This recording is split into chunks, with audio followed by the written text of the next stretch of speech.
buenas noches. Vamos a empezar con la sesión del día de hoy y voy a hablarles sobre hipotiroidismo en la edad pediátrica.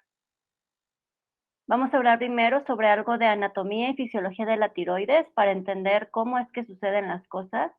Posteriormente pasaré a hablar de alteraciones que se presentan en el periodo neonatal, después de las alteraciones fuera del periodo neonatal y pues cerraremos con unas conclusiones. Para empezar, pues definiremos al hipotiroidismo como la situación resultante de una disminución de la actividad biológica de las hormonas tiroideas en los tejidos, ya sea por una producción deficiente, por resistencia a su acción en los tejidos diana o por la alteración en su transporte o metabolismo. Empezando, vamos a hablar un poquitito de embriología de la glándula tiroides. La tiroides va a ser la primera glándula endocrina en desarrollarse desde el día 24 posterior a la concepción y se va a desarrollar como una invaginación del piso de la faringe en el foramen cecal. Va a descender anterior a la tráquea y se bifurca formando los dos lóbulos y la parte caudal del conducto tiroideo forma el lóbulo piramidal. Desde la segunda semana de gestación se van a expresar genes específicos para la síntesis de proteínas esenciales para secretar hormonas tiroideas. Y entre la tercera y cuarta semana de gestación, las células van a formar un divertículo que desciende adherido a la faringe por medio del conducto tiroglósico.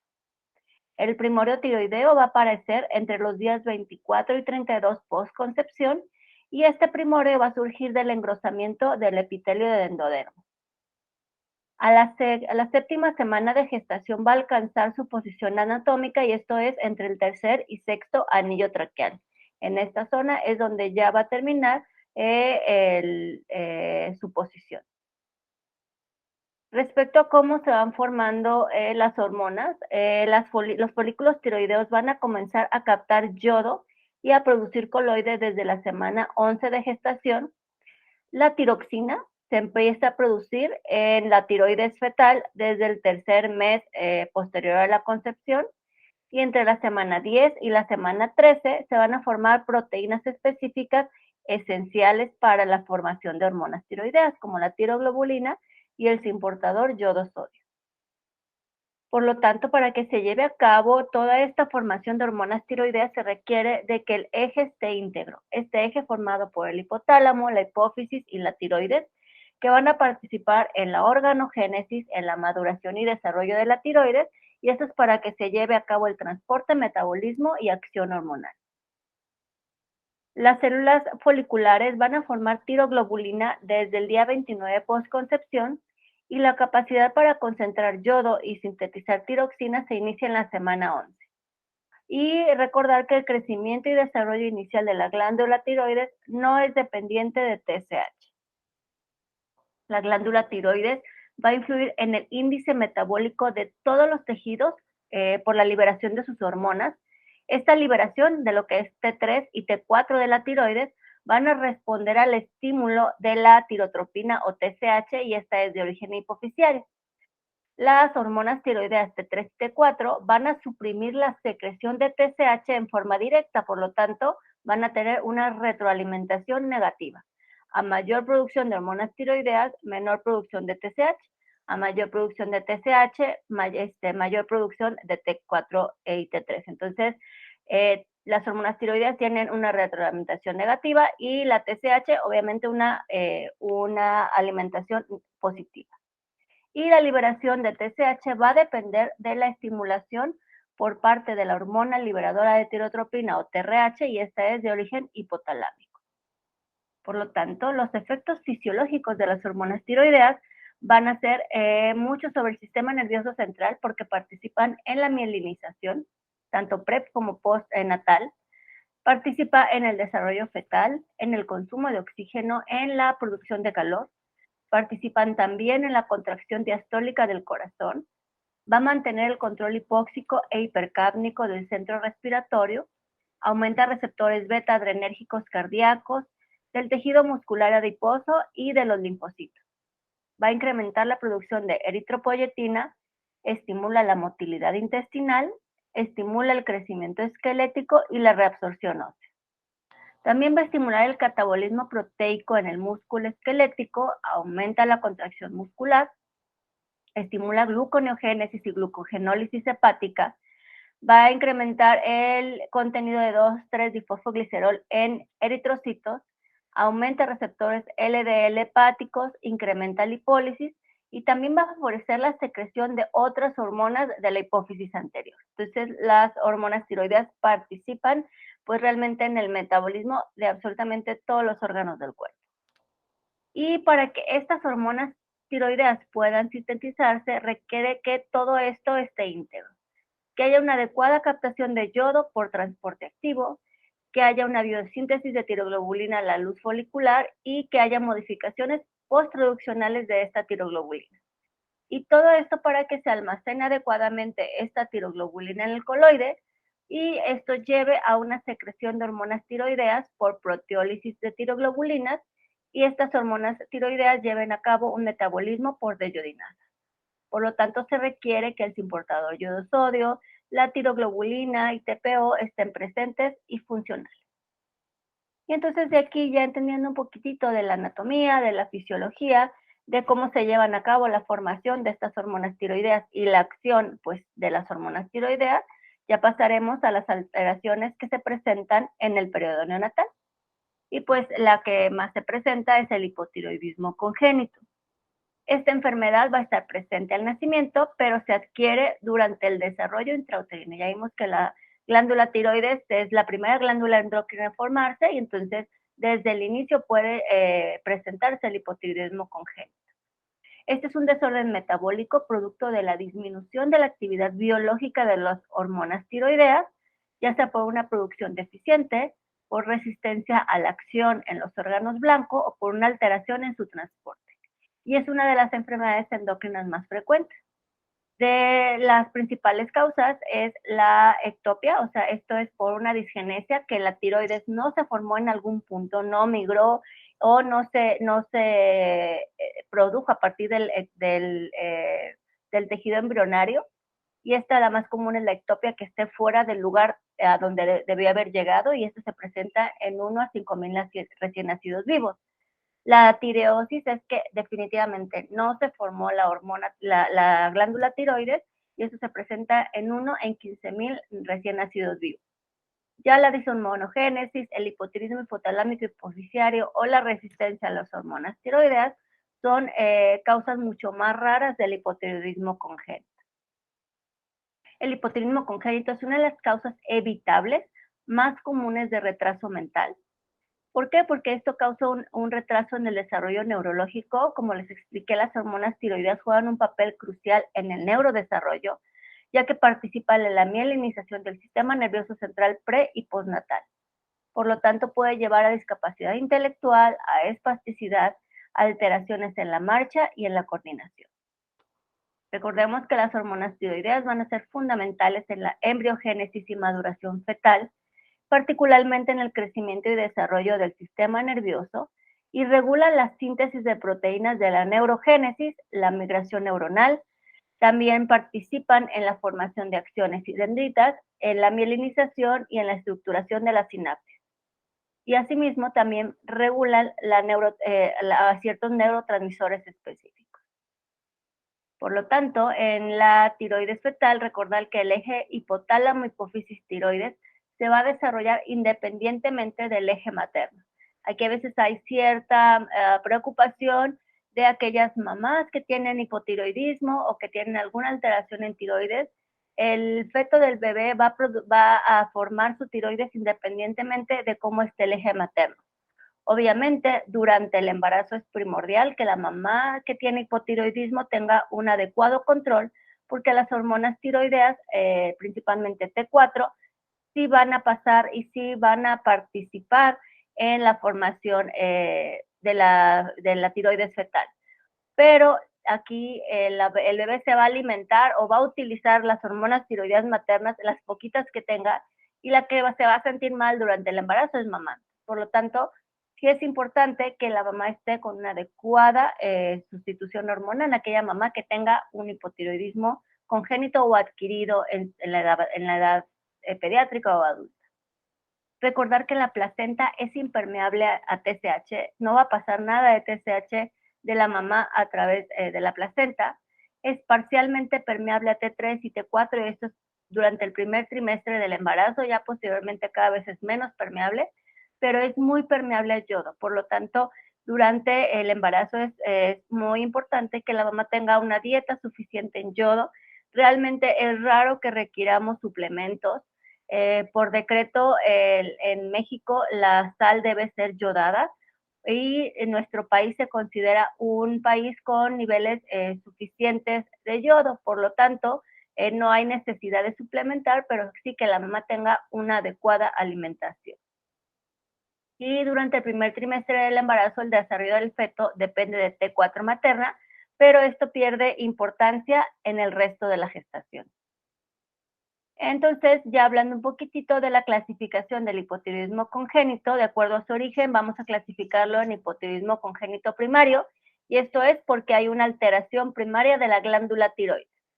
El hipotiroidismo congénito secundario, esto es por una deficiencia a nivel de la hipófisis, y el terciario es porque no hay una estimulación de la TSH debido a un problema a nivel del hipotálamo, por lo tanto la TRH, que es la reguladora de tirotropina, no se produce, y esto, la tiroides estructural y funcionalmente está íntegra, pero no hay un estímulo desde el hipotálamo. Ya el hipotiroidismo primario, que se origina de la misma tiroides, puede ser permanente, y esto es pues usualmente disgenesia tiroidea, ya puede ser agenesia, hipoplasia, ectopia o por dishormonogénesis. Ya vimos que la más común es porque la tiroides no está donde debe o no se formó nunca en el periodo embrionario. Y el hipotiroidismo primario transitorio, puede ser atribuido al paso transplacentario de fármacos antitiroideos, al paso transplacentario de anticuerpos bloqueadores del receptor de TSH y a deficiencia de yodo. Cuando este paso transplacentario de fármacos o de anticuerpos bloqueadores, una vez que se van eliminando de forma gradual, hipotiroidismo pues se elimina, o sea, ya queda una tiroides funcional, pero en lo que tenemos un adecuado funcionamiento y estos fármacos y estos anticuerpos se van desechando, tenemos que dar suplementación. ¿Por qué? Porque es súper importante las hormonas tiroideas en los primeros años de vida. Y la otra causa de hipotiroidismo congénito primario transitorio es la deficiencia de yodo. Entonces ya vimos que puede ser primario, estas son algunas de las causas. Del central o secundario, pues algunas de las causas. Del hipotiroidismo periférico, que puede ser por resistencia a hormonas tiroideas o anormalidades en el transporte, que son causas extremadamente raras de hipotiroidismo congénito. Y esto pues se caracteriza por todos los síntomas, pero con hormonas muy altas y con TSH también muy alto. Y esto es porque realmente los receptores o los órganos diana son resistentes a las hormonas tiroideas. Tenemos el hipotiroidismo sindromático, por síndrome de Pendred o displasia ectodérmica, y pues ya vimos las causas principales de hipotiroidismo congénito transitorio. Dentro de las causas más comunes ya vimos que es la disgenesia tiroidea, y en la agenesia o atireosis, que es el 35 a 45% de las causas, tenemos la hipoplasia con un 5% más, y esta disgenesia tiroidea va a ser la causa más común de hipotiroidismo congénito, alrededor del 80 al 90%. Y recordar que su etiopatogenia es multifactorial, no hay alguna causa que diga, híjole, fue porque hicieron esto o porque no hubo aquello, o sea, no sabemos. Aquí hay causas genéticas, ambientales o inclusive inmunitarias que pudieron hacer que esta tiroides no se formara. La deshormonogénesis va a representar el 20% de los casos de hipotiroidismo congénito, y esto es porque se produce bloqueo total o parcial de ciertos procesos implicados en la síntesis y secreción de hormonas tiroideas. Su expresión es variable, y la dishormonogénesis es mucho más frecuente en aquellos niños que tienen alguna patología, como por ejemplo la trisomía 21. Ellos pueden tener más causa la dishormonogénesis que la ectopia. Del transitorio, pues la etiología puede ser iatrogénica por exceso de yodo. Por ejemplo, se ha visto asociado a cuando se hacen en las cesáreas aseos muy importantes con yodo, con yodo povidona, y esto puede hacer algo que se llama fenómeno de Wolff-Chaikoff. Este exceso de yodo hace que los receptores se vayan hacia la baja, una regulación a la baja de los receptores. Por lo tanto, aunque hay mucho yodo, no se utiliza adecuadamente y esto debe ir como eliminando. La otra es por uso de fármacos antitiroideos. Otra causa es el déficit, tanto el exceso como el déficit de yodo, pero el exceso es por este fenómeno a nivel de los receptores. El déficit de yodo, principalmente en recién nacidos prematuros, durante las últimas semanas de la gestación es cuando se capta la mayor parte del yodo. Ya vemos que durante todo el embarazo la placenta es muy permeable al yodo, pero los recién nacidos prematuros tienen un déficit por esta prematurez misma. Entonces, por lo tanto, ellos pueden tener un hipotiroidismo congénito primario transitorio y una vez que va madurando y que se van haciendo estos suplementos, principalmente con la alimentación, ya sea leche humana o fórmulas de prematuros en los cuales ya tienen este suplemento y entonces van mejorando. Y otras son las alteraciones inmunitarias, que es por paso transplacentario de anticuerpos maternos y por bloqueantes del receptor de TSH. El congénito primario transitorio va a representar el 10% de los casos de hipotiroidismo congénito. Tanto en el transitorio como en el permanente, como las causas de origen primario o secundario o terciario, realmente los signos y síntomas son los mismos, pero tenemos que recordar que solo el 5% de los niños con hipotiroidismo congénito van a presentar sintomatología. Entonces, por lo tanto, la sintomatología no debe ser nuestro mecanismo de diagnóstico. Y ahorita vamos a ver por qué.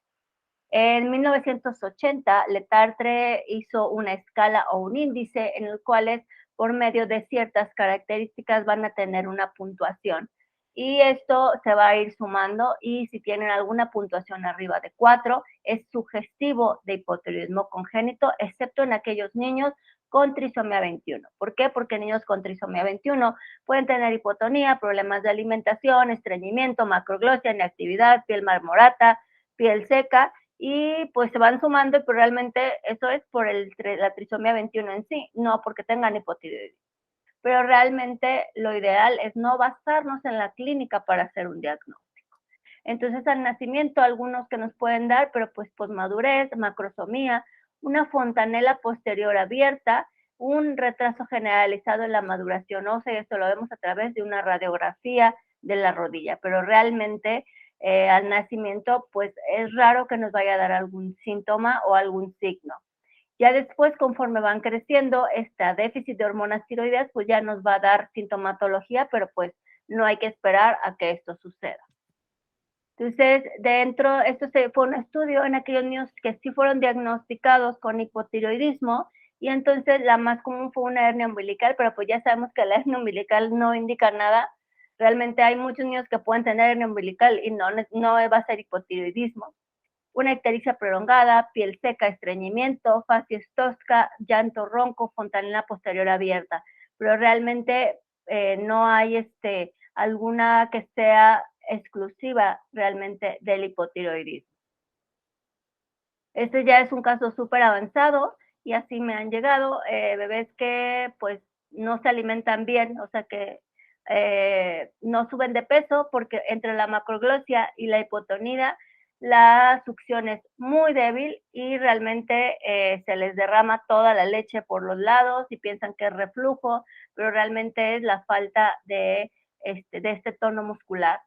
Si se fijan, tienen el puente nasal como deprimido, la facies tosca, la cara como abotagada, como edematizada, pues obviamente la macroglosia, tienen el perímetro cefálico incrementado, abdominal incrementado, la hernia umbilical, tal vez no se nota aquí, pero pues realmente tienen una edad aparente menor a la cronológica por lo mismo de que no hay un crecimiento adecuado en talla, ¿sí?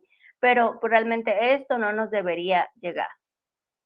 ¿Por qué? Porque pues por eso se implementó el tamiz neonatal para poder detectar de forma oportuna aquellos casos sospechosos de hipotiroidismo congénito. Este tamiz neonatal se debe realizar en las primeras 48 horas de vida, entre el segundo y quinto día de vida y hasta los 15 días de vida. ¿Se puede hacer después? Sí, sí se puede hacer después. Los valores que nos ofrece el tamiz neonatal pueden, o sea, los valores de referencia pueden utilizarse durante todo el primer mes de vida, pero lo ideal es hacerlo entre el segundo y quinto día de vida. ¿Para qué? Para detectar de forma oportuna y dar tratamiento oportuno a aquellos niños que sí realmente tienen hipotiroidismo congénito. Pero realmente, por eso, pues se tiene que hacer idealmente en la primera semana de vida. Esto se recoge sangre en papel filtro por medio del punción del talón. Va a tener una sensibilidad del 97% y una especificidad del 98%, y en México se va a medir TSH y T4 total. Antes de iniciarse los programas de tamiz neonatal de hipotiroidismo congénito, el 10% se diagnosticaban en el primer mes de vida. O sea, desde el primer mes de vida teníamos ya signos y síntomas sugestivos de hipotiroidismo congénito y solamente el 10% de los casos se diagnosticaban en el primer mes de vida. El 35% después de los 3 primeros meses, el 70% en el primer año de vida y el 100% de los casos ya estaban diagnosticados entre los 3 y 4 años de edad. Estas dos fotitos son dos niños de Veracruz que no tuvieron nunca hipotiroidismo congénito y se diagnosticaron de forma tardía. El niño no camina, está en silla de ruedas. Si usted le ve la carita, pues es una carita botagada, está la macroglosia, está el desorden en sus dientes, no se forma adecuadamente el esmalte y tiene pues su puente nasal deprimido. Y este pequeñito a esta edad pues ya tiene 18, ¿verdad?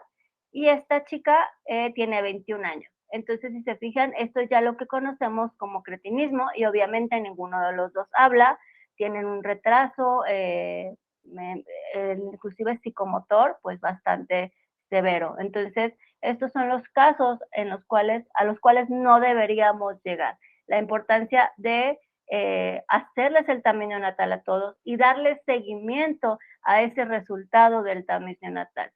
Recientemente pues hemos tenido ciertos retrasos o fallos en el seguimiento a los pacientes con hipotiroidismo congénito, entonces digo, con los tamices neonatales, por lo tanto es bien importante pues darle seguimiento a esto. Dentro de las características, recordar que en los prematuros o con peso menor a 2.500 gramos, aquellos enfermos críticos y gemelos, se debe hacer la muestra igual entre el segundo y quinto día de vida y se debe repetir la muestra entre la segunda y cuarta semana de vida, ¿sí? Y entonces esto es porque ya vimos que los niños prematuros pueden tener cierto déficit de yodo o por la misma enfermedad crítica pueden tener algo que se llama síndrome de autoridad enfermo, entonces que puede no detectar adecuadamente algo en el tamiz neonatal o decir, pues como está pequeño nos esperamos y hasta que no pese más se lo hacemos. No, se hace igual, pero se repite la muestra. Y como les comenté, la detección debe hacerse antes de los 12 días de vida. Y esto es, o sea, hacerle su tamiz entre el segundo y quinto día de vida. Usualmente, una vez que se tiene el tamiz, se procesa rápido y en menos de 72 horas ya se tiene el resultado. Entonces, si se hizo en el quinto día de vida, al séptimo día de vida ya tenemos el resultado. Ese mismo día se puede hacer la prueba confirmatoria y eso nos da que antes de los 15 días de vida ya se inició el tratamiento. Y entonces eso es como el escenario ideal. Recordar que la TSH de cordón, para hacer como diagnóstico de un tamaño natal sospechoso a hipotiroidismo congénito, la TSH de cordón es arriba de 20 microunidades por mililitro o de talón arriba de 10. Ya no hacemos tamaño natal de cordón, a excepción de en comunidades rurales o muy apartadas donde no hay como un albergue y dices, ¿sabes qué? ¿Dónde vas a dejar al bebé? Pues hazlo de una vez de cordón para pues cualquier cosa ya lo tienes captado en caso de que no regrese el bebé, ¿no? Porque a veces ya se lo llevan y luego no regresan al quinto día de vida, entonces como para captar a esos pacientes, ahí sí se puede hacer, como en ese tipo de comunidades, un tamiz de cordón umbilical. Pero realmente ya por un pico que se hace de TSH al nacer, para poder mantener el calor al nacimiento, realmente ya no hacemos la TSH de cordón, salvo en ciertas como circunstancias muy particulares. Una vez que tenemos un tamiz neonatal positivo, o aquí lo que vamos a hacer es solicitar ya un perfil tiroideo por punción venosa. En este caso, si la TSH está arriba de 4, con una T4 libre menor de 0.8 nanogramos decilitro y con una T4 tal menor de 4 microgramos por decilitro, ya iniciamos tratamiento. Y también vamos a hacer la evaluación de la edad ósea mediante una radiografía AP de rodilla, y en esta radiografía ya debe estar presente el núcleo distal del radio, y el núcleo distal de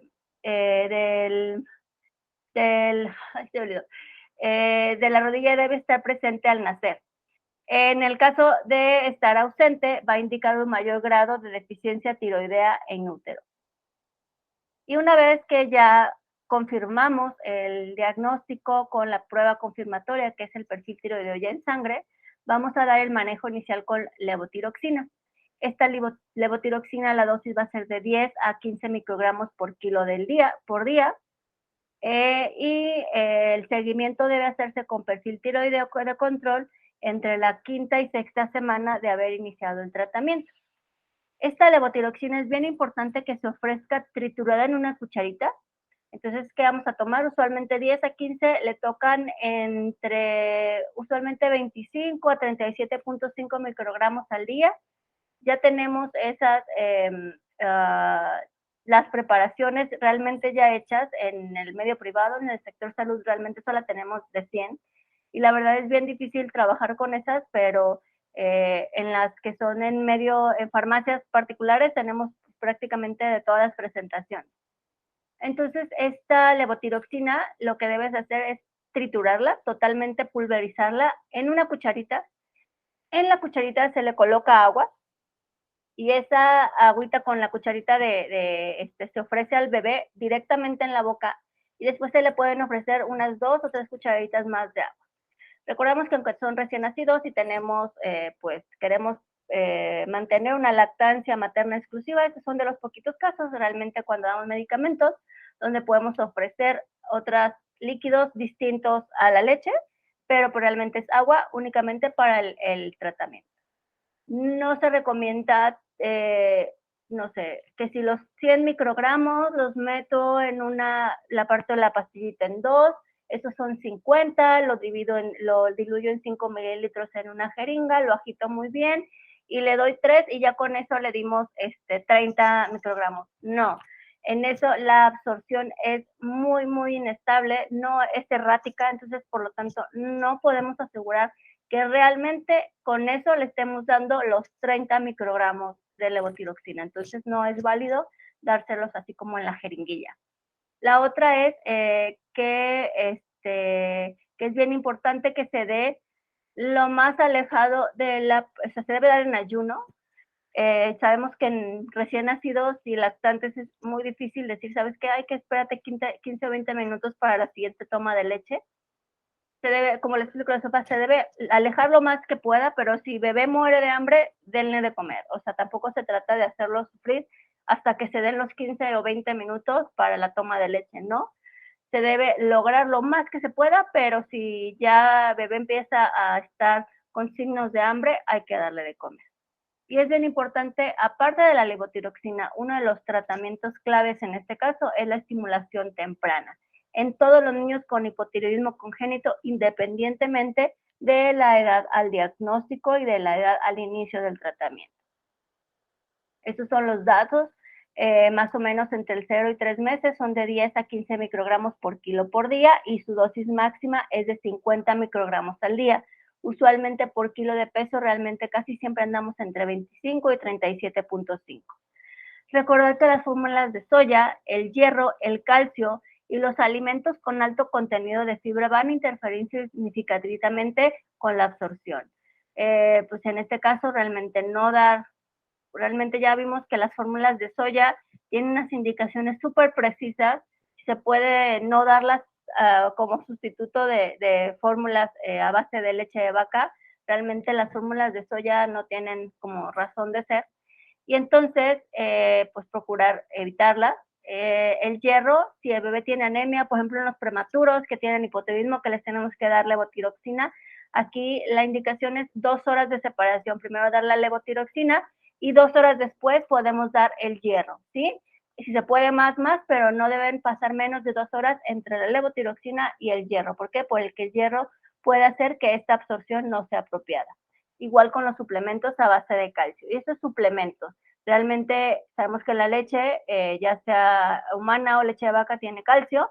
Esa no interfiere tanto, pero sí, por eso tratamos de que sean por lo menos 20 minutos entre la siguiente toma de leche.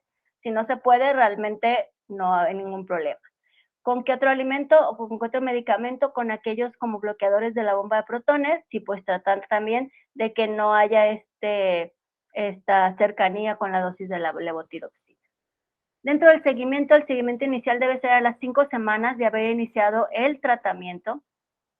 Debe ser cada 2 meses durante los primeros 6 meses de vida, después cada 3 a 4 meses, desde el sexto mes hasta los 3 años de edad, cada 4 a 6 meses hasta completar el crecimiento y cada 4 a 6 semanas después de cualquier cambio de dosis. Si yo le subo la dosis, pues le toca a los 4 o 6 semanas un control. O sea, no podemos nomás hacerle cambio y pues te veo en 6 meses. No, y los bebitos cada 2 meses les tenemos que hacer cambios porque le digo, tenemos que medir, hacer su perfil tiroideo. ¿Por qué? Porque sabemos que es un periodo de muchísimo crecimiento y de muchísimo desarrollo neurológico y tenemos que ver que sus niveles de hormonas tiroideas sean óptimas. Y pues ya sabemos de los signos de alarma en el recién nacido, pues su tono muscular bajo, que la cabeza esté constantemente hacia atrás, la cabeza en péndulo, que a los 3 meses haya persistencia de la empuñadura de manos o atrapamiento del pulgar, antebrazos en pronación, que a los 5 meses permanezcan las piernas juntas, difíciles de separar, o que se apoyen puntas de los pies y falta de rodamiento, y a cualquier edad, pues que haya alteraciones en succión, deglución, llanto, falta de consolabilidad de este llanto, alteraciones en el tono muscular, que los reflejos sean anormales o que haya retraso en algún hito del desarrollo. Respecto al pronóstico, hay varias escalas, esto realmente fue hace mucho, pero es como para que vean cómo el coeficiente intelectual va a ir disminuyendo dependiendo de la edad del inicio del tratamiento.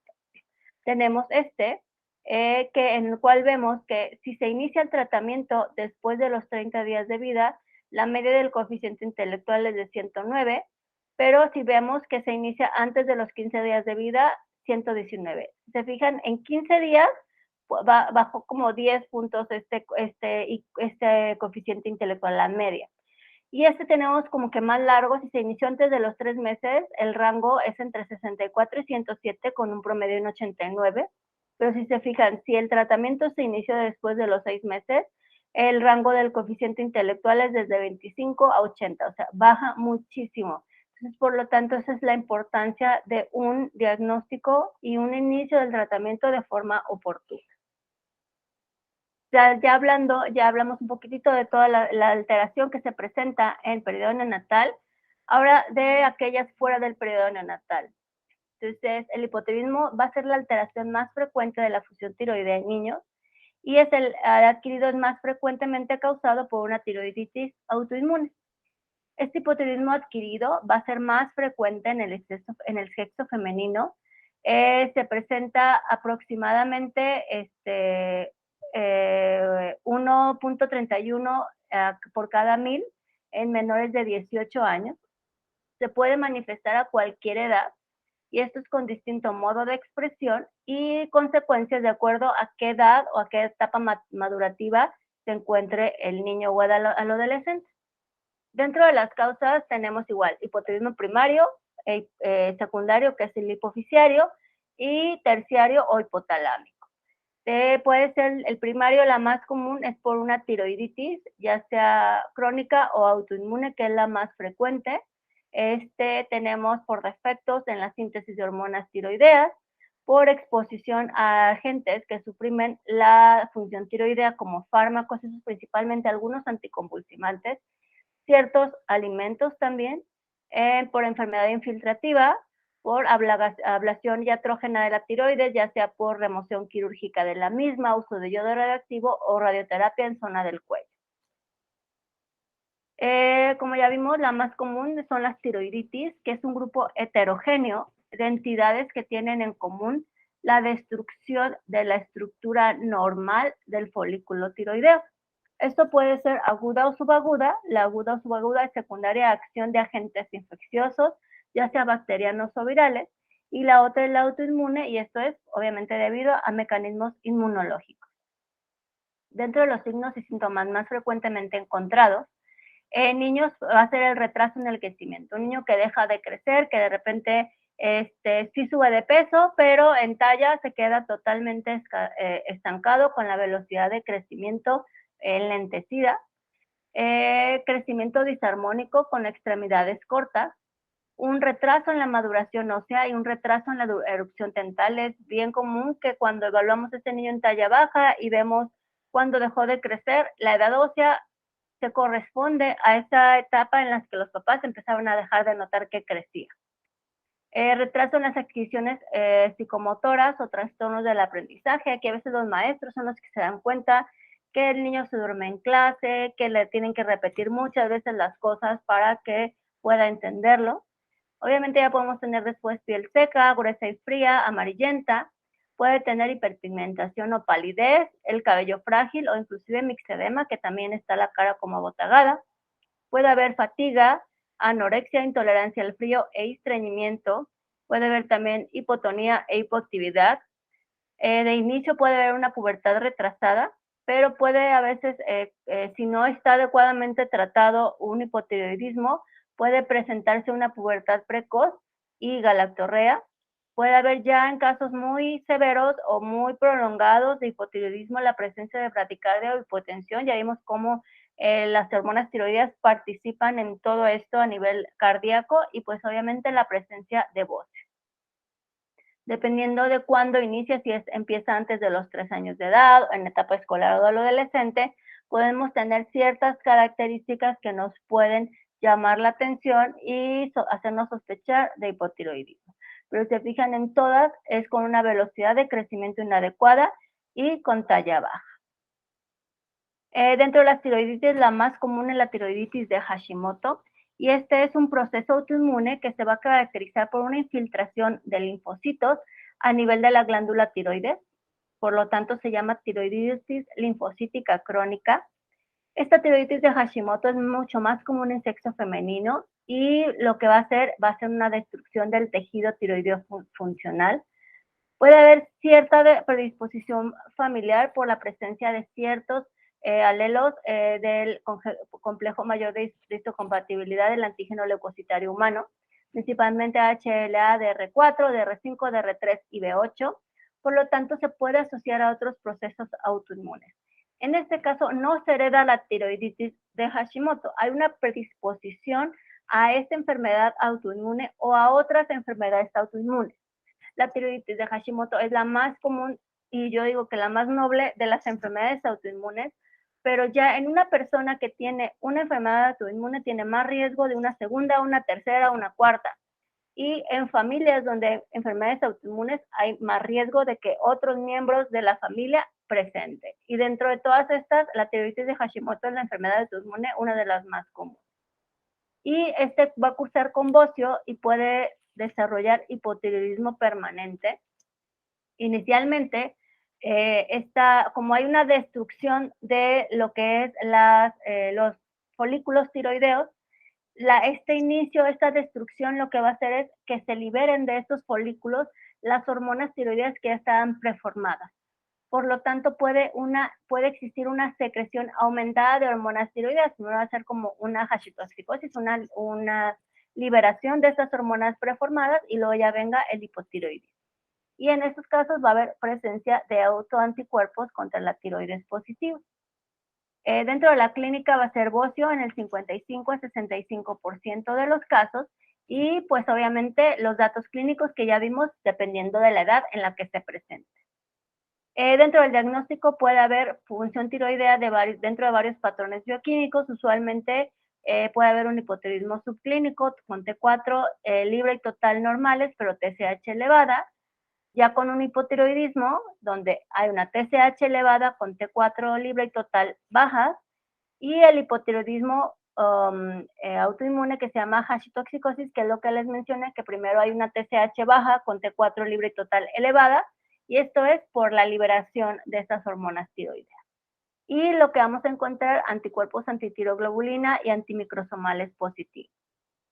Dentro del tratamiento de la tiroiditis de Hashimoto, igual va a ser la levotiroxina, se fijan, es el mismo cuadrito que les presenté previamente, y este es para ver cómo, de acuerdo a la edad y a los kilogramos de peso, pues realmente va variando la dosis, y tenemos a la derecha, pues la dosis máxima que tenemos dependiendo de la edad.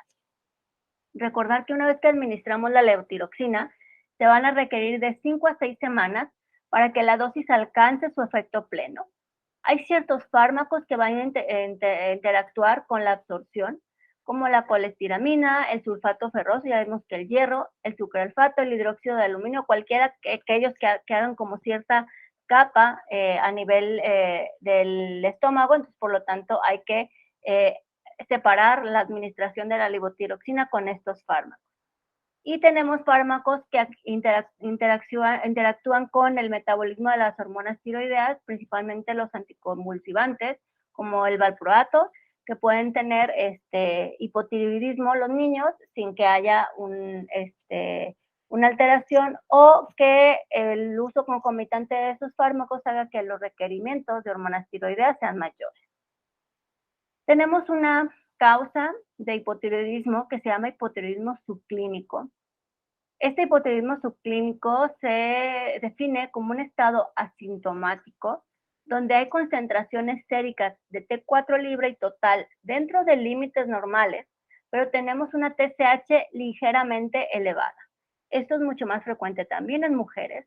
Estas elevaciones de TSH usualmente están entre 5 y 10 microunidades por litro, y recordar que este hipotiroidismo subclínico se puede presentar hasta en el 10 a un 23% de los niños con obesidad. ¿Y por qué sucede esto? Las elevaciones de leptina que están asociadas con la obesidad van a incrementar la transcripción del gen de la hormona liberadora de teiotropina TRH del hipotálamo. Entonces, recordar, la leptina incrementa esta transcripción del gen. Por lo tanto, hay más producción de TRH, y esto va a ser un factor para el incremento en las concentraciones de TSH.